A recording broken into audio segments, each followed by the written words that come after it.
A veces, los datos que estamos analizando no contienen un determinado campo necesario para obtener los resultados que buscamos.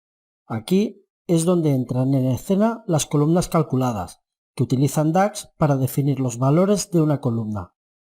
Las columnas calculadas son capaces de multitud de posibilidades, desde unir textos de columnas diferentes hasta calcular un valor numérico a partir de otros valores. Para ver el funcionamiento de las columnas calculadas, iremos a la vista de datos y seleccionaremos la tabla facturas. Esta tabla contiene una columna de impuestos y otra con el total del importe de las facturas, y las utilizaremos para calcular el porcentaje que representan los impuestos sobre el total. Para ello utilizaremos una columna calculada. Debemos ir a la pestaña Modelado y en la sección Cálculos pulsar sobre el botón Nueva columna. Al pulsarlo nos aparecerá una barra de fórmulas para que escribamos la expresión DAX. En primer lugar debemos asignarle un nombre a la columna, seguido de un símbolo igual y la fórmula que vamos a utilizar. A la columna la llamaremos porcentaje de impuestos y la función que utilizaremos es divide. Esta función permite hacer divisiones y si el resultado es un error o infinito, nos devolverá el valor que hayamos puesto en el tercer argumento. Después de escribir la función, abriremos paréntesis y en el numerador pondremos la columna impuestos de la tabla facturas, seguido de un punto y coma. Como denominador, seleccionamos el importe factura de la misma tabla, seguido también por un punto y coma. Y como tercer argumento de esta expresión, escribimos el número 0, que es el resultado que aparecerá si alguna división de error. Por último, cerramos el paréntesis y pulsamos el botón Confirmar o la tecla Retorno del teclado. Vemos que se crea la columna calculada con un formato decimal. Para modificarlo, iremos a la sección Formato de la pestaña Modelado y podemos cambiarlo a porcentaje pulsando sobre el botón correspondiente. Ahora que ya tiene el formato correcto, vemos que los impuestos son el 21% del importe de las facturas. Para practicar con otra expresión DAX, vamos a suponer que no tenemos la columna importe de factura y que necesitamos calcularla a partir del importe sin impuestos y de la columna impuestos. Volvemos a pulsar sobre el botón Nueva columna y en este caso le llamaremos columna calculada importe factura. Después de escribir el símbolo igual, podemos introducir la expresión, que en este caso será la suma del importe sin impuestos más los impuestos. Una vez escrita la expresión, pulsamos el botón Confirmar y aparecerá la nueva columna en la tabla.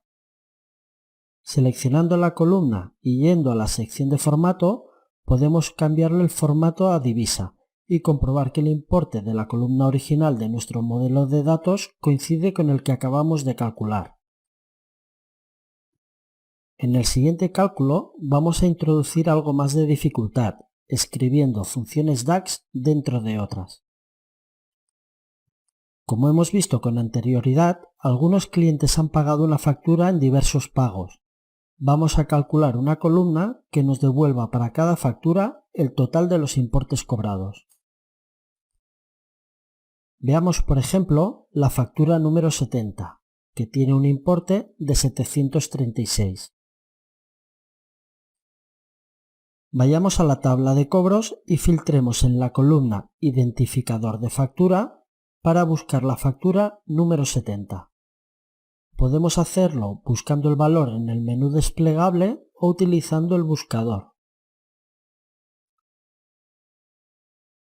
Escribimos el número 70 y seleccionamos la línea que nos interesa. Observemos que para esta factura hemos recibido dos cobros de importes 529 y 206 respectivamente. Lo que deseamos obtener en nuestra tabla facturas es una columna que sume el importe de los cobros para cada una de las facturas. Para lograrlo, volvemos a pulsar en Nueva columna y creamos una columna de nombre, columna calculada, cobros recibidos, y la expresión sum para totalizar los importes cobrados que tenemos registrados en la tabla de cobros. Una vez escrita, pulsamos el botón confirmar y vemos la nueva columna que hemos creado. En ella observamos que todas las filas tienen el mismo importe, que corresponde al total de todos los cobros que ha recibido la empresa de sus clientes. Esto ocurre porque no hemos informado en la expresión DAX cuál es la columna que queremos utilizar para agregar el resultado. Es decir, si queremos ver los cobros acumulados de una de las facturas, tendremos que informar a la expresión DAX para que haga el sumatorio teniendo en cuenta el número de factura. Para comprender mejor cómo funciona esto, vayamos a la vista de relaciones y veamos que el nexo común que tienen la tabla facturas y la tabla cobros es el campo identificador de factura. Una vez visto esto, volvemos a la vista de datos y vamos a modificar la expresión DAX de nuestra columna calculada. Mediante la combinación de teclas Shift y Return, desplazamos la expresión sum hacia abajo para dejar sitio a la nueva expresión que vamos a escribir. Esta función se llama Calculate y permite aplicar filtros a la expresión que habíamos calculado con anterioridad. Como primer argumento utilizaremos la expresión sum, que ya habíamos escrito en la barra de fórmulas. Pulsaremos la tecla tabuladora para colocarla en una posición que permita leer la fórmula con mayor claridad y a continuación escribiremos punto y coma. Para aplicar el filtro utilizaremos la función useRelationship, que nos permitirá indicarle al programa que queremos sumar los cobros de cada una de las facturas. Como primer argumento de esta expresión, seleccionamos el identificador de factura de la tabla cobros. A continuación, ponemos punto y coma y escogemos la columna Identificador de facturas de la tabla facturas. Cerramos el paréntesis de la función useRelationship y después del salto de línea cerramos también el paréntesis de la función Calculate. Al pulsar el botón confirmar, veremos que el resultado obtenido ahora sí es el sumatorio de los cobros de cada una de las facturas.